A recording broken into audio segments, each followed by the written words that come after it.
હાલો. તો છેલ્લા બે વિડીયોમાં આપણે વાત કરી ગુજરાતના સ્કોડની અને આરસીબીના સ્કોડની. આજે આપણે વાત કરવાની છે ચેન્નઈ સુપર કિંગ્સના સ્કોડની 2026 આઈપીએલ. તો ચાલો સૌથી પહેલા બેટર્સની વાત કરીએ. તો બેટરમાં ઋતુરાજ ગાયકવાડ, બ્રેવિસ, આયુષ માત્રે અને સરફરાઝ ખાન, આ ચાર જ નામ છે. અને બીજા બધા ઓલરાઉન્ડરમાં છે. ક્યારેક બોલિંગ કરતા હોય તો આ લોકો ઓલરાઉન્ડરમાં નાખી દે. યાર શું કરવું.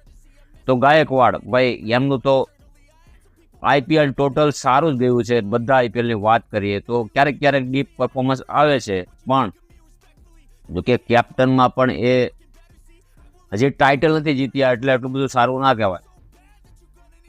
તો બ્રેવિસ ભાઈ, આફ્રિકાનો નેક્સ્ટ સુપરસ્ટાર તરીકે આ લોકો, જો કે બધા આપણે પણ એવું લાગતું હતું, પણ એટલું બધું ફ્લોપ નથી, પણ એવું પ્રદર્શન નથી આવ્યું.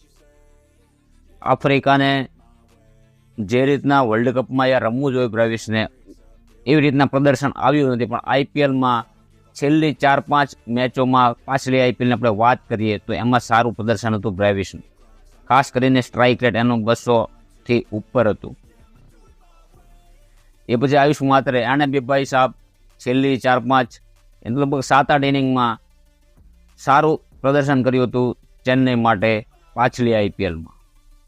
સરફરાઝ ખાન ભાઈ, સરફરાઝ ખાનને દર વખતે કોઈ એકાદ ટીમ લે તો છે સ્કોડમાં, પણ યાર પ્લેઇંગ 11માં એમને મોકો મળતો નથી. શું ચેન્નઈ સુપર કિંગ્સમાં સરફરાઝ ખાનને મોકો મળશે? તમને શું લાગે? કોમેન્ટમાં લખો. અને મોકો આપે તો સારું, કેમ કે યાર બેટ્સમેન એટલા ખરાબ નથી. સ્ટ્રાઇક રેટમાં યાર મોકો તો આપો. મને લાગે કે ઇમ્પ્રૂવ કરીને આવ્યા છે ભાઈ સરફરાઝ ખાન. એ પછી વાત કરીએ wicket keeper MS Dhoni, Sanju Samson, Urvil Patel અને કાર્તિક શર્મા. તો ભાઈ MS ધોની તો ભાઈ પૂરો આઈપીએલમાં રમવાના જ છે ભાઈ, નામ છે એટલે. અને સંજુ સેમસન તો યાર ખતરનાક ફોર્મ છે યાર. વર્લ્ડ કપમાં છેલ્લી 3 મેચો, વર્લ્ડ કપની યાર આમથી આમ મોટો રોલ હોય ને તો સંજુ સેમસન. છેલ્લી 3 નોકઆઉટ મેચમાં ધમાકેદાર પ્રદર્શન યાર. આટલું બધું જોરદાર પ્રદર્શન કે યાર આપણે એની વાત પણ બહુ કરી છે. અને હજી સંજુ સેમસન આવે એટલે વાત થાય જ. ઉર્વિલ પટેલ ભાઈ, ઉર્વિલ પટેલ પણ છેલ્લી ગઈ આઈપીએલની આપણે વાત કરીએ તો એમાં પણ શાનદાર પ્રદર્શન હતું. શરૂઆત મસ્ત ફાસ્ટ આપે છે આ બેટ્સમેન, ઓપન જ કરતા હતા.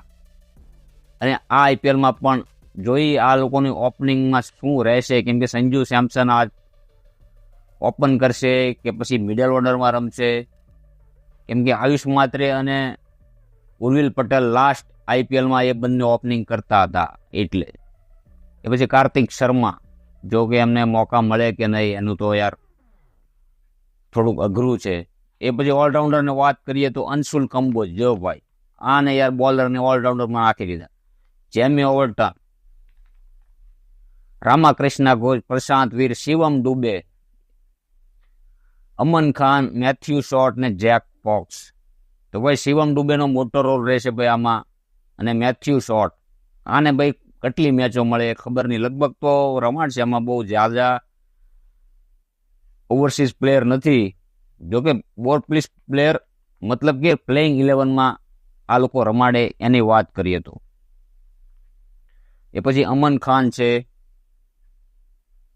અને જેમી ઓવર્ટન અને મેથ્યુ શોર્ટ, એ બંને વચ્ચે યાર રહેશે કે કોને જગ્યા મળે બેમાંથી. મને જેમી ઓવર્ટન વધારે લાગે છે, કેમ કે એની બોલિંગ સારી અને બેટિંગ ભાઈ ઠીકઠાક પ્રદર્શન છે એનું. એ પછી વાત કરીએ બોલરની તો ખલીલ અહેમદ, નૂર અહેમદ, મુકેશ ચૌધરી, નેથન એલિસ, શ્રેયસ ગોપાલ, ગુરજાપનીત સિંહ, અકેલ હુસેન, મેટ હેનરી, રાહુલ ચાર. તો આમાં ભાઈ સૌથી મોટા ભાઈ રોલમાં તો ખલીલ અહેમદ લગભગ બધી જ મેચો રમશે. નૂર અહેમદ, નેથન એલિસ, એ બોલર સારો છે ભાઈ, ઇન્ડિયન પિચ ઉપર સારી બોલિંગ કરે છે. અકેલ હુસેન અને નૂર અહેમદ, યાર આ બેમાંથી એક જ રમી શકશે મને એવું લાગે. બે લેફ્ટ આર્મ સ્પિનર અને બે યાર બોલર સેમ જ લાગે મને તો. કેમ કે બે પાછા ઓવરસીઝ છે એટલે બેમાંથી એકને મોકો મળશે. મેટ હેનરી યાર, એ મેટ હેનરી યાર લાઈન લેન્થ જબરદસ્ત હોય છે અને એમને પણ લગભગ પ્લેઇંગ ઇલેવનમાં તો મોકો મળશે. શરૂઆતમાં વિકેટ અપાવે તેવો બોલર છે મેટ હેનરી. તો ભાઈ ઓવરઓલ વાત થઈ ગઈ ભાઈ ચેન્નઈની. તમને આ સ્કોર કેવો લાગ્યો કોમેન્ટમાં જણાવો. અને વિડીયો યાર જો ગમતા હોય તો યાર લાઈક કરો, સબસ્ક્રાઈબ કરો, સપોર્ટ કરો તમારા ભાઈને.